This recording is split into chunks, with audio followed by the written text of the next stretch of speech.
Alright then, welcome back to the Lewis Don channel about the drumming and the drummer and the drummer behind it. So basically what this is going to be, this is basically just going to be a little background of what basically made me want to go to drums, what I've been doing with it, and really just all the stories and sort of tying up loose ends about what I've done drumming wise, what I've done music wise, and just everything behind it. So if you want to give it a watch, give it a watch. You didn't have to, well, if you want to give it a listen, you can get a listen. Really just doing this on the fly here, but if you want to find out what happens, and if you're just very curious, give it a watch. So this will be episode 1 of I don't know how many episodes in a series, would probably maybe 4 of them. Right, so basically this will be the first, this is the first episode, and it's basically going to be about the first band I was in outside of high school called Samsara, who are still going now. Basically what it's going to be how I joined it, the origins of it, and then basically what made me leave, and sort of just all the what happened in the gigs, and how we started making music, and what made us bring out 2 singles, and then just sort of see the aftermath of being in the band. So if you want to keep watching and want to keep finding out stuff, watch the light show before we get into the first lot of the videos.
Now, if we want to go all the way back, we might as well go to when I got my first ever drum set.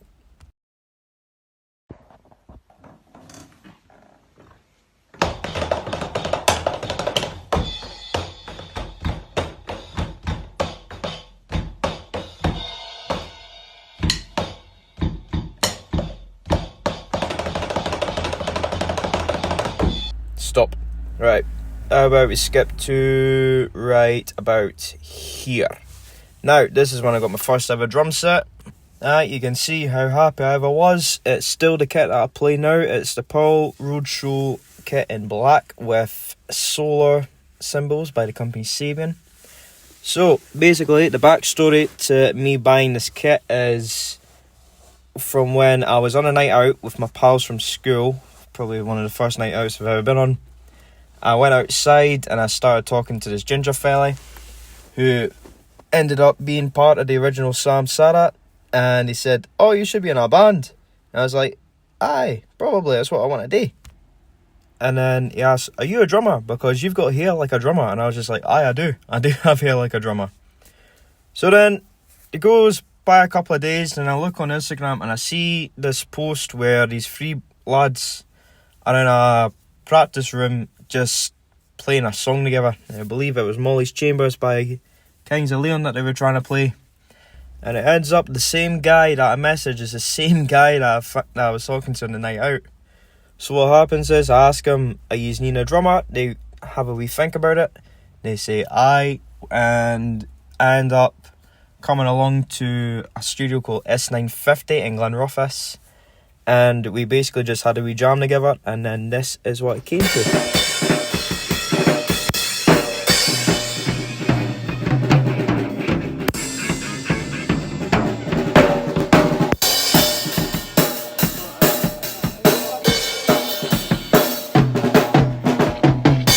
And that was the four of us. It was me, it was Hayden Kennedy, who was a singer and a guitarist. There was Donny McLeod, who was also a guitarist and a singer. And then you had Ben Jarecki, also known as Necky, who was our bassist and singing as well. So basically what we would do is we would go maybe once a week, maybe twice a week if we were lucky, to S950, and we would really just play covers just to see how it worked. We used to play Molly's Chambers by Kings of Leon, Do I Wanna Know by the Arctic Monkeys. We played Creep by Radiohead once. We also played Seven by Catfish and the Bottlemen, which the newer Samsara played as well. And I believe I think we played something else. Nah, it's not ringing a bell. So it was alright. It was actually really fun playing with other people for a change rather than just myself.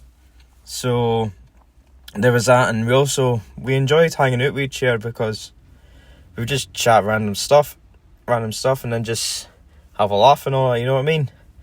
So it gets a few weeks in, and then maybe a month goes by, and then we ended up not seeing each other as much, mainly just because we all have different schedules, as you do, all the different times. So we don't play for a few months, and then someone goes and plays a gig by themselves, and then happens a couple of times. So I just sort of went, you know what, if we're not really just going to bother practice, I'll just leave. So we sort of disbanded, the four of us, and then really just kept ourselves to ourselves for a few months. I think it was maybe till the year after we sort of changed and got back together. Unfortunately without Hayden, but Hayden went on to do stuff with another guy, which ended up being Hot Larry, which I see that he's enjoying, which is good for him. And funnily enough, Hayden still wants me to play on drums if he still want me to play on drums whenever I'm with him. So good for him, man. Let's see how he gets on with his music. So eventually I get a text from Donny asking, would you like to sort of get a band back together again? So I joined him. It was me, Donny, Necky and Hayden again. So we did maybe a couple of practices together, and then Hayden eventually backed down. So really me, Donny and Necky just ended up going up as the three of us for a few practices at S950, which was actually quite good because we sort of started what we wanted to start, say, the year before, which was quite good. And we really just had fun together. We enjoyed each other's company, and we made really good music, to be fair. And so we had this one song called Ordinary People, which had a wicked opening. It was actually our opener for basically a majority of our gigs before we released one of our singles. And it was just a really good funk to it, and here it is.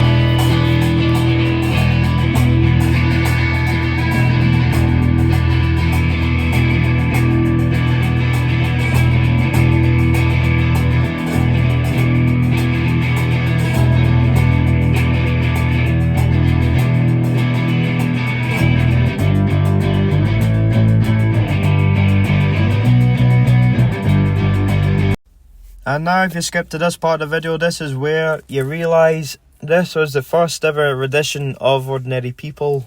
It was never that, well, no saying it was never perfect, but it's not as well done as it used to be in later editions. It was really just the demo, well, as you would call it, a demo version.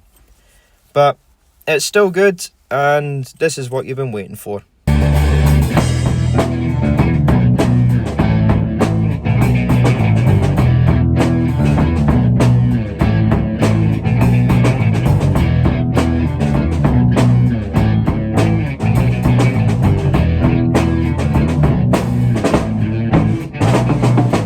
Aye, you get the picture. So eventually we were able to do Ordinary People, and then we did another 2 songs. One was Club of Aces, which ended up being one of the first singles ever done.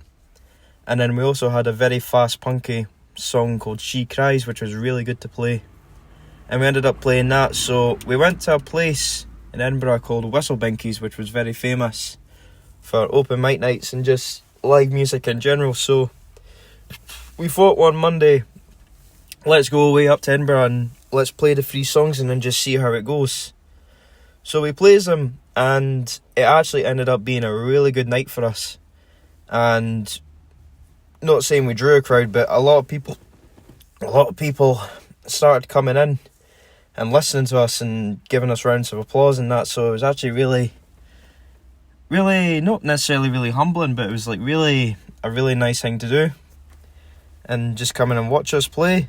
And so eventually we ended up going back, doing more songs, and then we ended up with our first proper gig. Our first ever gig was a pub called The Windsor, which is in our hometown of Leven. We basically just played, I believe, an 8 o'clock to 10 o'clock slot, or just as long as, or however long 12 songs were. So we ended up doing more songs, which was really fun. We ended up going to a different place to practice in Kirkcaldy, which actually gave us a lot of help with new songs, and we're able to basically have a lot of material with us. And this is one of them, which was called What Do You Say?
And we also played a song called Sirens.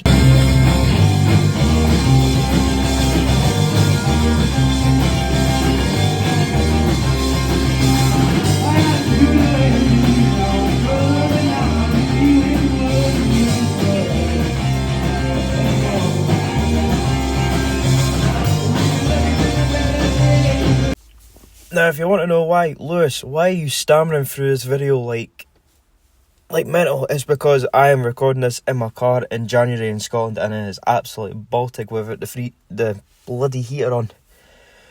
Right, so we ended up going to, we stayed in that new practice room in Kirkcaldy,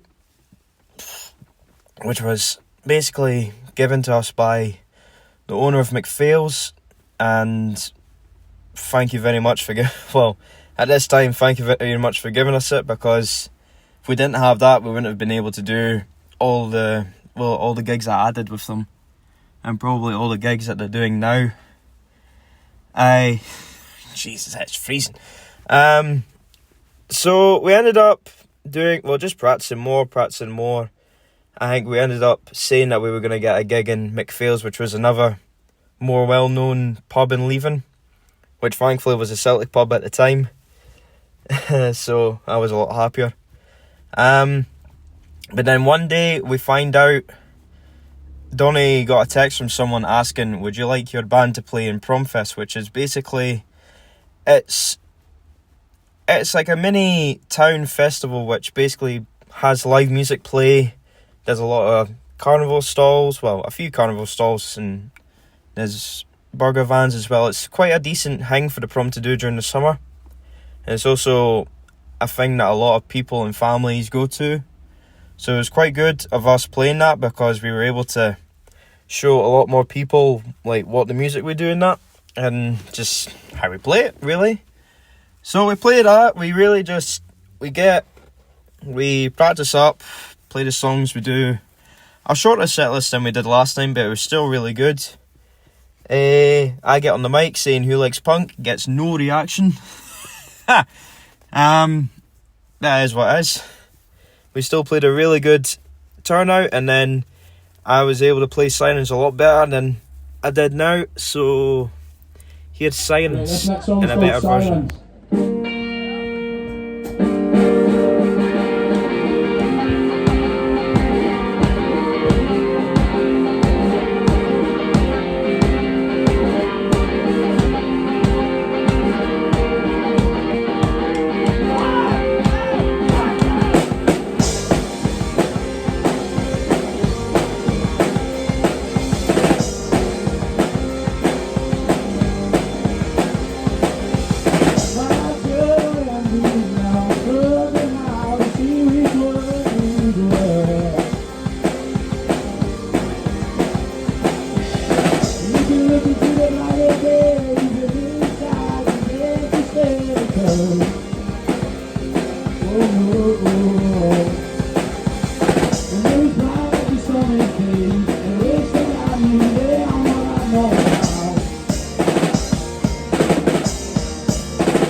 So that was quite a decent success. We also played Club of Aces, which was in the clip after Sirens. I actually got to give props to Donny. He had a cold during that week and he was able to actually sing really fucking well during that performance. He always says he broke his string, but I never noticed. I don't think any of the crowd ever noticed. But even still, it was brilliant. So we went back to the drawing board, and about a couple of months after that, we played Whistle Binkies again. And during that same week, at the end of the week, we played McPhail's for the first time ever, which was really good. So here's a clip of basically the new Ordinary People and how it would have normally sounded during our gigs.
And now we get to the McPhail's gig. So, happily, someone, I believe it was Nicky's stepdad, he basically got us a little sticker for my bass drum just to show off the Pass logo. And honestly, it was absolutely minted. It kept falling off during that first gig that we had, but the couple of gigs after that, we were able to put a wee hole in it, so it would actually stick to the drum, which was bra. The McPhail gigs were always a good bit of fun. So we played one, which was really good. We played a second one where I was able to play a drum solo, which ended up like this.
once the lights went down on the McPhail's gig, we went back to the drawing board and we got back to the grafting as always. So we went back to our studio. Well, probably Brad's room, and Donny came up with a new song, which was quite experimental for what we were doing because Samsara is relatively an indie band, so it's good music, but it's like very like kind like easy to sort of get along with.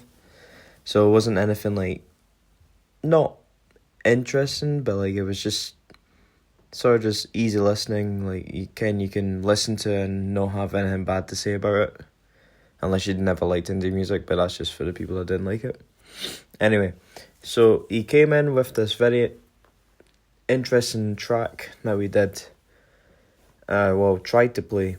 It was called Sunday, and it had a really good feel to it. It was like another song that we did, which was called Liberty Unobstructed. They both had really good meaning behind the song, really good lyrics, and really just a really good melody and beat behind it. We also used to have a couple of our pals come up and video us because we were never really media. Like, we just focus on the music at most, so we sort of just sell the media to either reposting other past posts or sort of just trying to set up stuff.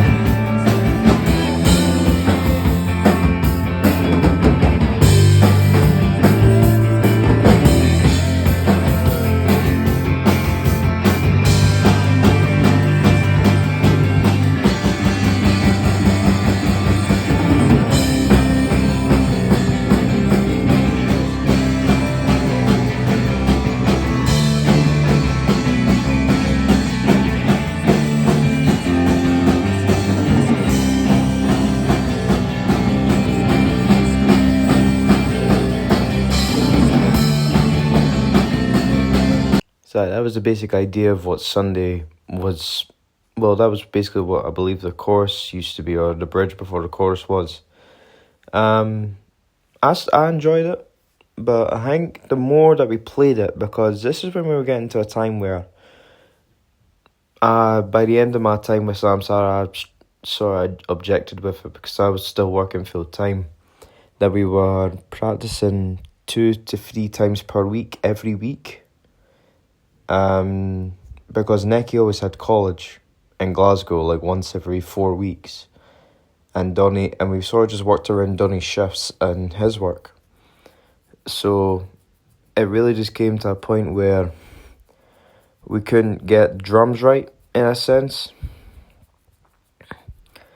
And I always started out, so basically like, I would have a key and the other 2 lads would have a key, so we can get ourselves in and out of the room. So I would always come in straight after my work, play around in the kit like this video is showing you, and really just wait for them to come in.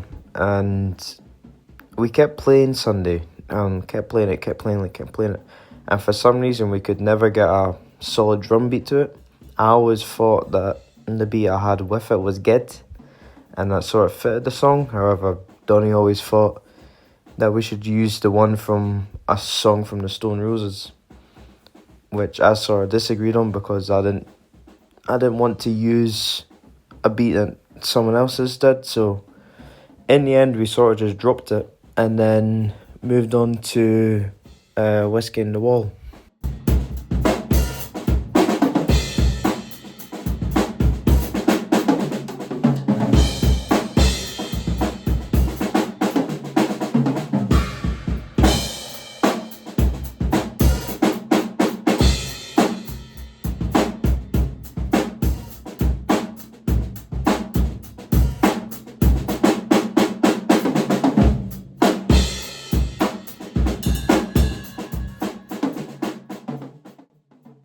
So Whiskey in the Wall came about when we had a little break from practicing in the room that you see me drumming in there, and we went into another guy's room, which was actually really good, really nice, and it was a change because it, funnily enough, had windows.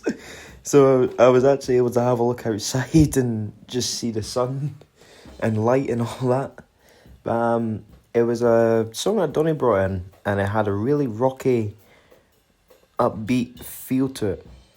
And it sort of just, he played the riff, and then we all just sort of came together and spouted ideas after ideas after ideas, and everything was just, it was like throwing every dart on a dartboard, and it was hitting everything that was good. Like everything stuck. That was brilliant. So we rehearsed it a couple of times, and then we recorded the tune just for a demo tape, and then we kept listening to it, and I was like, that's really fucking good. Like, that is really fucking good.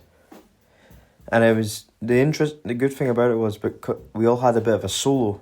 So the second chorus would go, and then I would start off my bit of a solo, and then Donny would get his bit in, while momentarily Nicky would get his bit of solo in, and then we would all sort of come in the middle at the end of it and slow down just that little bit, and then boom, right back into the last chorus, and then ride off.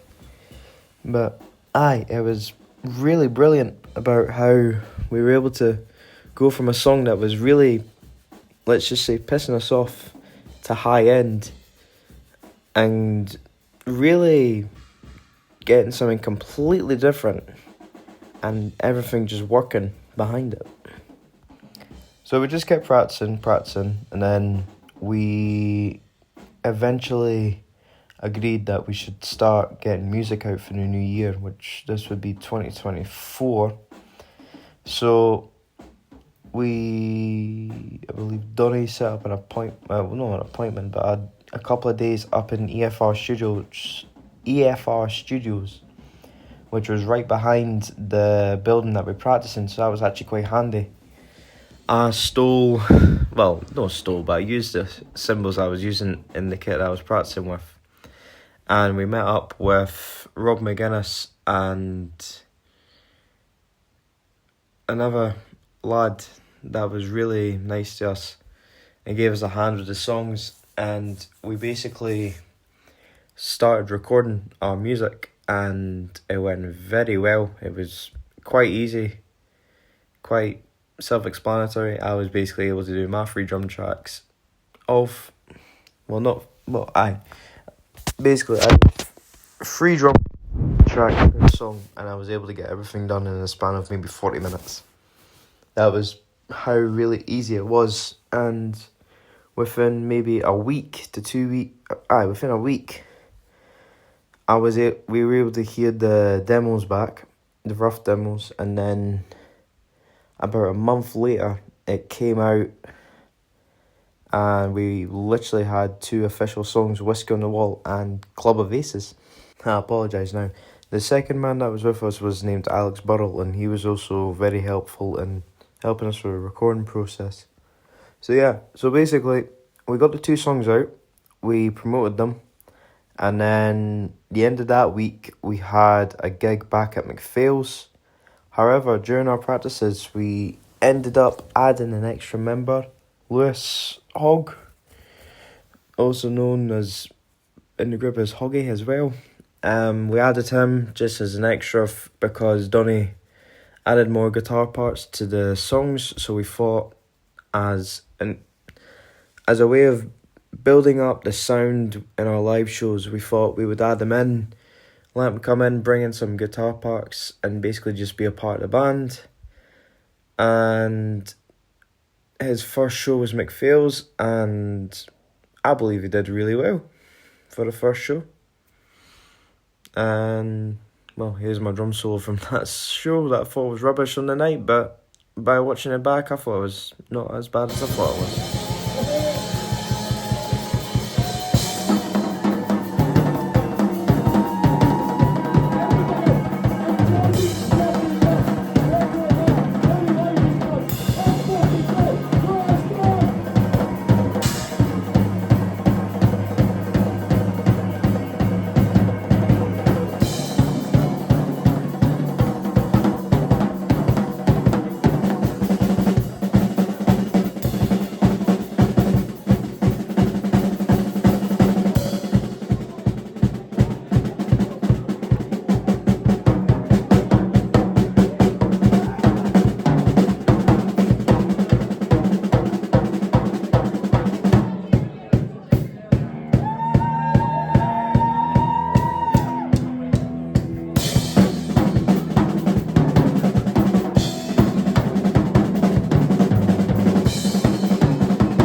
So, the little thing I never mentioned before the McPhail's gig was when we were starting to get Lewis in the band and help and like just sort of practicing with us and just seeing how it goes. There was a week where we had roughly 5 practices in a row, Sunday to at least Thursday, I believe it was. And the reason why we done that was because Nicky was going away for college for a week, so it was really just so we're able to get everything nice and shiny for the McPhail's gig. So we got a couple of practice. There was 2 days of quite decent practice. There was a day where I was basically playing shit because if you've practiced more for like, let's just say, at a high quality level in a few days straight, you start to drain on yourself, as well as you're up early for your work. You're basically driving 30 minutes through to get practice in. You're doing high tempo songs and you're basically just shattered from the full day, and you're losing sleep, you're losing energy. You play shit. It happens. So to be fair, I get annoyed at myself and I get really pissed off, and I basically just say in the chat, look lads, tomorrow I don't really want to stay long. I just want to get the stuff done and then head off, because I had to do a couple of things. And then it was probably my own fucking fault. I said today's practice was honestly shit. I don't necessarily want to come in tomorrow.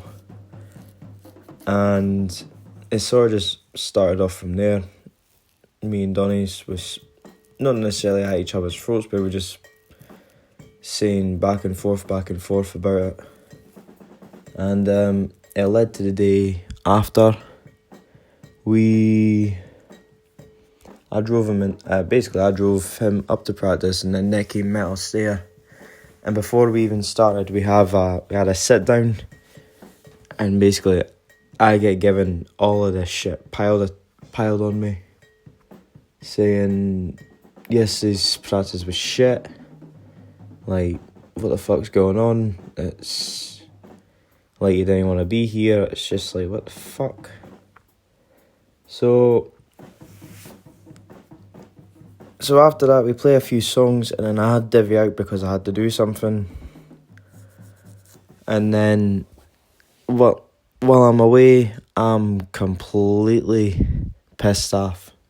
And it's just like, why the fuck am I getting all this shit? Because I'm literally exhausted. I'm on my last legs here, and we've got like another 3 practices out of this week that we so generally have to do, because we got a fucking gig next week in a place that we've played about 4 times, and every time it's been brilliant.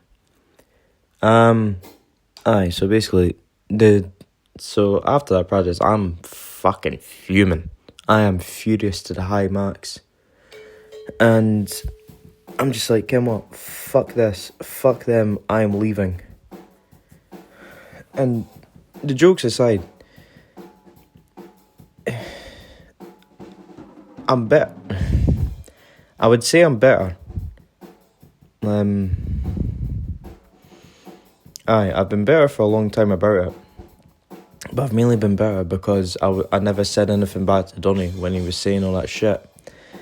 And Nicky was getting 1 or 2 words in as well, but I've always had this respect for Nicky, because a drummer and a bassist should always have respect for each other. And I feel like since it was the 4 of us in general, I probably got along with Nicky and Donnie the most, as well as Hayden. But I really preferred Nicky as well. But so I come home, I'm furious about it. I'm just like, fuck this, I'm leaving tomorrow. So I go up after my work, I change the cymbals because it was my cymbals that I'm using in this video that was on the kit. And I was just like, I got something to tell you, and I just start breaking down saying I hate this. I don't want to be anything with music anymore. And it's not fun anymore. I don't want to do this. And I just like, fuck, what do we do? So, really, we play a couple of songs. I sort of cheer up a bit. And I just agree, Ken what? I can do this.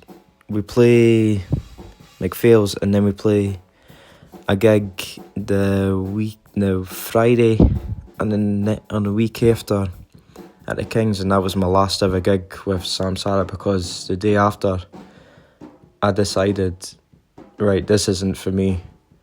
I'm gonna leave because if I don't, I'm gonna sacrifice a lot of things that I don't want to sacrifice.